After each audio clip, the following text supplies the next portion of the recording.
clay, and this match being played on clay as well. 6-3, 6-2. Both 6-footers. Berlocq definitely 6 foot. And there's a terrific picture.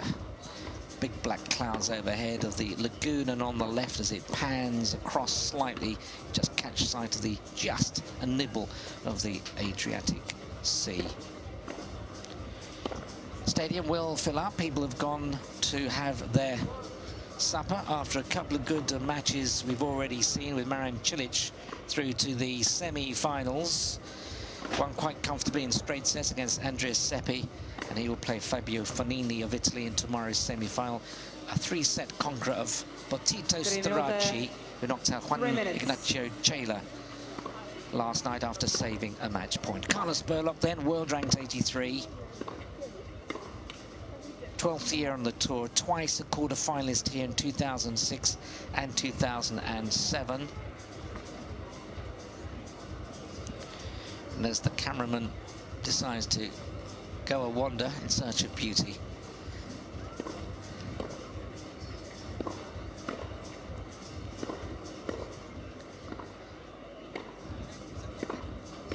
So while we're waiting to have a look at Carlos Berlocq and Juan Carlos Ferrero, let's have a look at Umag.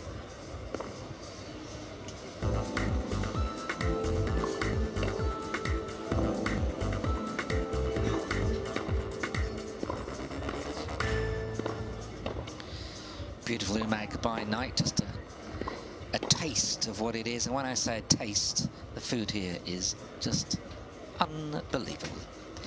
As for Juan Carlos Ferrero, first round, he's unseeded, remember, because his ranking has dropped so much because of the injury. Unseeded beat the Argentine Maximo Gonzalez after trailing by a set and 2-love. He bounced back to level before Gonzalez quit because of a back injury. He won all in the third. And then yesterday he beat Ivan Lubicic, the home favourite of such a long time. You thought he was never going to win. 1-6, 6-3, 6-4. That was the day before, incidentally, 48 hours ago.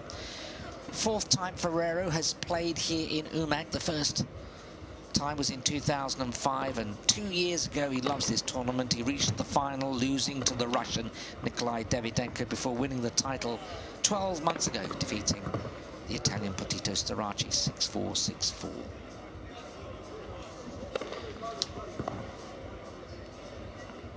The winner of this match will play either Alexander Dolgopolov of the Ukraine, who's world ranked 27, who's currently on court against the young Spaniard Albert Ramos. And Dolgopolov has taken the first set 6-3.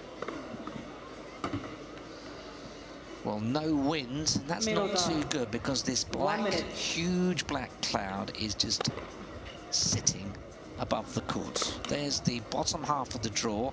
Berlocq against Ferrero, Ramos against Dolgopolov. Both these matches, Ramos and Dolgopolov, already underway. Berlocq and Ferrero just about to start. As you can see, Berlocq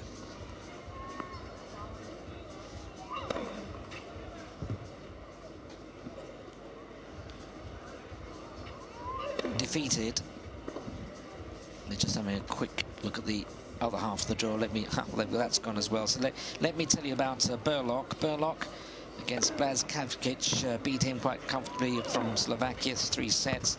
Had a walkover over Spaniard Tommy Robredo, who retired as he stood up to start his match against Berlocq a couple of days ago and injured his calf muscle again. He's been suffering a lot, the Spaniard, throughout the year.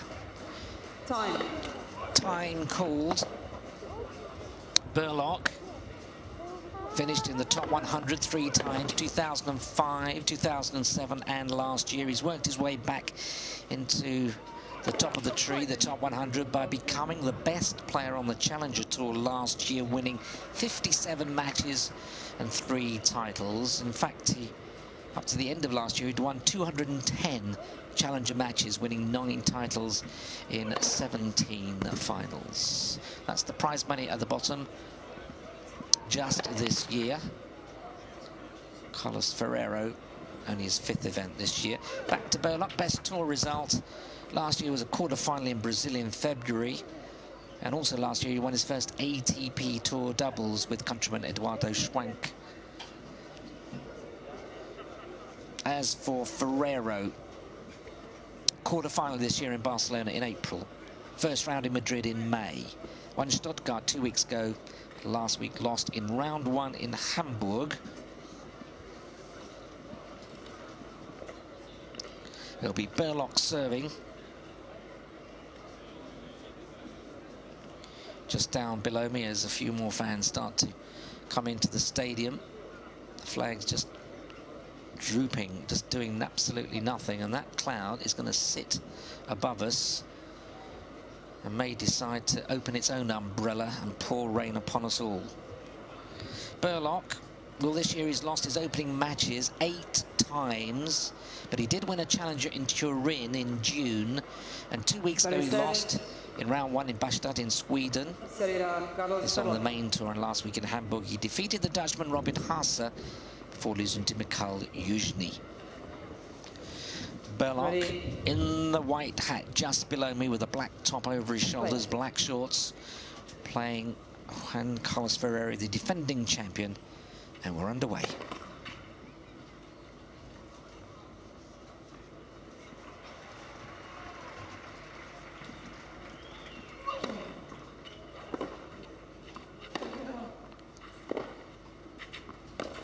Well, the huge topspin from, my word, it just came down out of the, almost out of the skies, and then decided to take off like a rocket.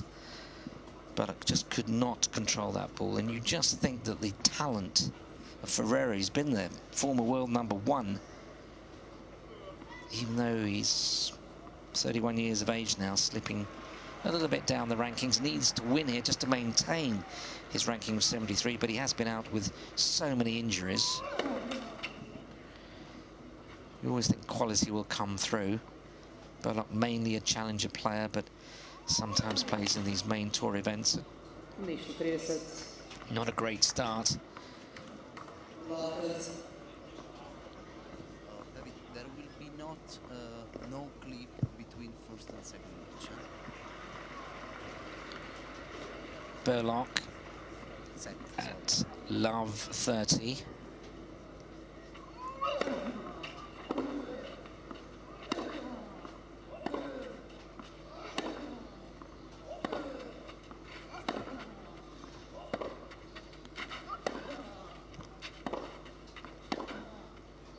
Well, you just feel that this is a game Ferrero will love. He loves to rally. Ferrero, when he won the French Open, even though it was 8 years ago, it shows you can play on the clay.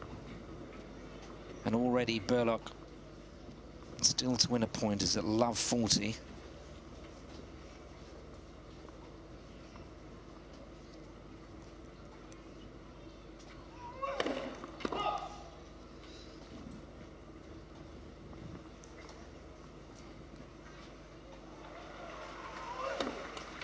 Well, that is just a shame, isn't it? 2 double faults. Obviously, he's a little bit nervous. This is a big match for him, but he's been on the tour so many years, and let me tell you, he's been twice a quarter-finalist here, so he knows Umag well. He reached the quarter-finals in 2006 and 2007.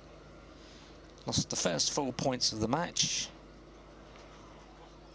Only got 1 first serve in, and he's got 2 double faults, and if that indicates someone is a little bit nervous, that's it. Ferrero hardly done anything. He's produced 1 big forehand topspin. It's been 2 doubles, and Berlocq just overhit